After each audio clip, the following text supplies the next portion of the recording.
श्री महेश्वर पंचरत्न स्तोत्रम्।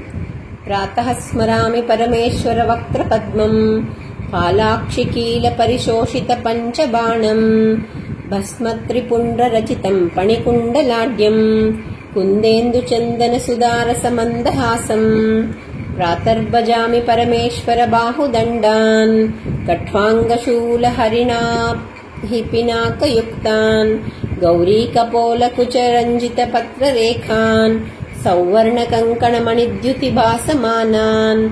प्रातर्नमामि परमेश्वर पादपद्मम्, पद्मोद्भवामरमुनीन्द्रमनोनिवासम्, पद्माक्षनेत्रसरसीरुह पूजनीयम्, पद्माङ्कुशध्वजसरोरुहलाञ्छनाढ्यम्। प्रातः स्मरामि परमेश्वर पुण्यमूर्तिम्, कर्पूरकुन्दधवलम् गजचर्मचेलम्, गङ्गाधरम् घनकपर्दिविभासमानम्, कात्यायनी तनुविभूषितवामभागम्।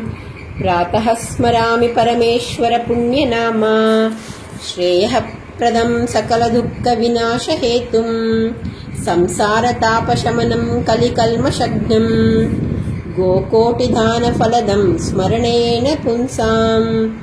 श्रीपञ्चरत्नानि महेश्वरस्य, भक्त्या पठेद्यः प्रयतः प्रभाते, आयुष्यमारोग्यमनेकभोगान्, प्राप्नोति कैवल्यपदं दुरापम्।